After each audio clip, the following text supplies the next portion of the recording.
Hey everyone! Maayong adlaw kaninyong tanan. As promised, today, or karong adlaw, we are going to share with you the basic greetings and phrases in Cebuano. To start off, let's start with the very basic greetings. Good day, good morning, good noon, good afternoon, and good evening. These are the 5 basic greetings in Cebuano in terms of the times of the day. Note that good night doesn't have a Cebuano equivalent. We also just say good night to people. Good in Cebuano is maayo, day is adlaw, morning is buntag, noon or midday is udto, afternoon is hapon, and evening is gabi. So if you want to say good day, it would be maayong adlaw. Maayong adlaw. Where did that NG comes from, you ask? That NG is from nga, which we call a linker. A linker is a major feature of Philippine languages. It connects a part of speech to the word that modifies it. So the nga here serves as a linker to connect the adjective or the describing word maayo to the noun adlaw or day. Maayo, nga, adlaw.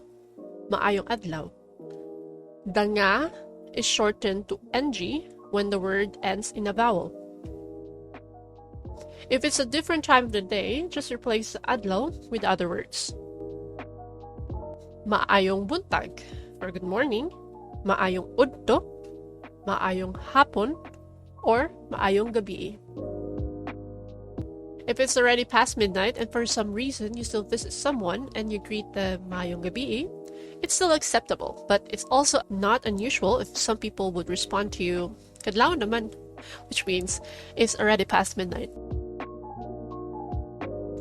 Next on our list, names. To ask someone about their name, you could say, unsang imong ngalan? This is not the only way to ask someone's name. There are other different ways like, unsang ngalan nimo? Unsay ngalan nimo? Unsang imong ngalan? There are also speakers that use kinsa, which means who, instead of unsa or what.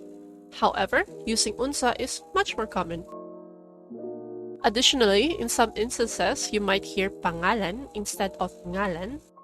Pangalan is the Filipino or Tagalog word for name. You might also hear the shortened form pangan, or the shortest one, ngan.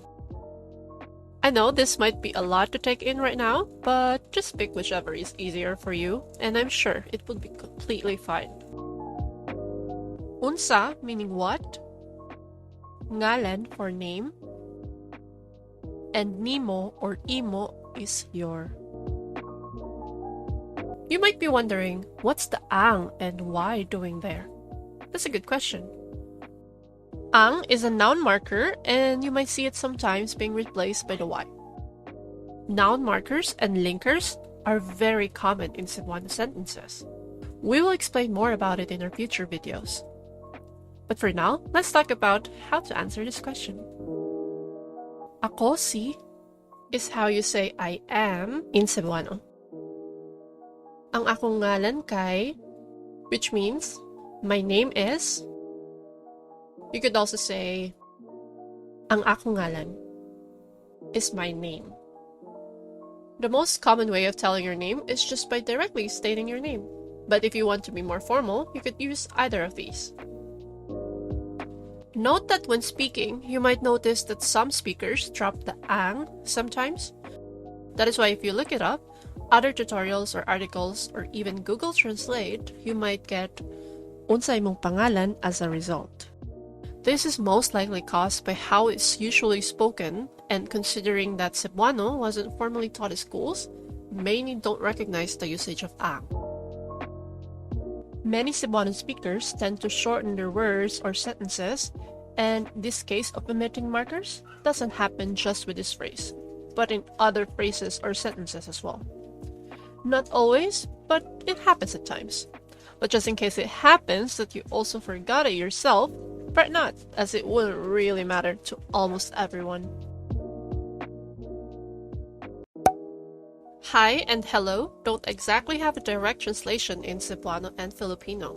Instead, locals will ask you how you are, or otherwise just greet you based on the time of the day. Asking about how someone is doing in Cebuano is pretty easy. ¿Cómo está? Do you recognize this phrase? Yes, you're right. It's Spanish, and this is where the how are you version in Cebuano was derived. In Cebuano, it's ¿Cómo está? ¿Cómo está? ¿Cómo está? ¿Cómo está? ¿Cómo está? They sound alike, and you could even shorten it to musta.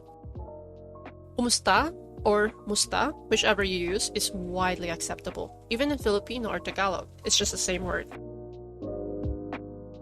Kumusta is the colloquial way of asking how are you in Cebuano. If you want to emphasize it a bit more to someone you're asking this question and sound much more sincere, you could add ka, which is the second personal singular pronoun, or in layman's term, the word you. Kumusta ka? You could also add na after kumusta. Kumusta na ka? This still means how are you, but with na, which literally means already, kumusta na ka translates to how are you now, or how are you doing now? It could be used when you want to follow up or check in on someone in a bit more sincere way, or even when you haven't met that someone in a while or in a very long time, and you want to ask how's their life so far. You could also add karon, which means now, to emphasize it further. Kumusta na ka karon? With these variations, you'll have more chance on getting a more detailed answer from the person you're asking, as it sounds more sincere and that you're really asking how they're doing. Other variations could be, Musta naman ka? Or, Kumusta naman ka oy? This one is colloquial and is being used to the people you already know. We'll discuss these particles or expressions in our future topics. If you want to ask a person how another person is doing, someone very particular and using his or her proper name, it would be Kumusta si? The si here is a noun marker for a person's proper name. When we say proper name, it's a name used for an individual person like Frank, for example. Kumusta si Frank? How is Frank doing? Or Kumusta si Maria? It's not gender exclusive, so you could use it to all genders. But if you'd like to ask for someone in their common name or using a common noun like mother, aunt, or friend, you should use ang. Kumusta ang? For example, imong nanay. Kumusta imong nanay? How's your mom? Iyang igsoon. Kumusta iyang igsoon? How is his or her sibling doing? Which could be used either for a brother or a sister. Iyang is a short form of iyahang. Iya or iyaha is a possessive third-person singular pronoun. In short, it's his or her. It could be used for any gender. And igsuon means sibling. This is also a gender-neutral word, so iyang igsuon might mean his or her sister or brother, or just simply a sibling. You could even also use it for animals. For example, ilahang iring. Ilaha means there. The ng there is the linker nga, and iring is cat. Kumusta ang ilang iring? Or even for abstract nouns or non-living things. Kumusta ang imong adlaw? Kumusta ang inyong exam? Kumusta ang imo adlaw? Which means, how's your day? Kumusta ang inyong exam? How was your exam? Imo, which is your in a singular form. Inyo is the your in the plural form, and adlaw means day.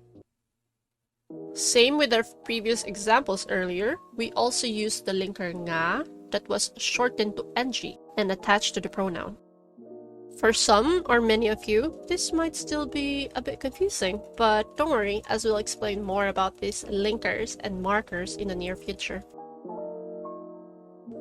You might be wondering how to answer that kumusta in Cebuano.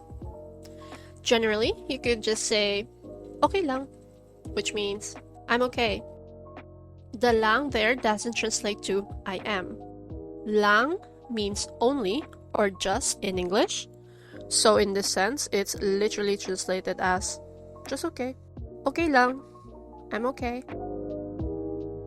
If you're feeling so-so, you could say walang gihapon, which is the same old in English. So we already talked about the word lang. Gihapon means still or like before. Mao could mean many different things, but in this case, it means in the sense of same. Mao lang gihapon, just same as before, just like before. It's best to treat this phrase as a whole, not word by word, and it will come in handy in many situations. And if you're feeling great or awesome, you could say maayo kaayo, which means very good. Maayo, which means good, and kaayo means very. I'm very good, or I'm doing great. If you want to return the same question, you could add ikaw. Okay lang, ikaw. If you want to answer the same thing, you could also add pod, sad, or sub. Okay lang pod, or okay lang pod ko. Pod, sad, and sub, all of these mean also. And that's the end of the first part of this lesson. Please check out the second part here or in the description box below. See you there! Amping!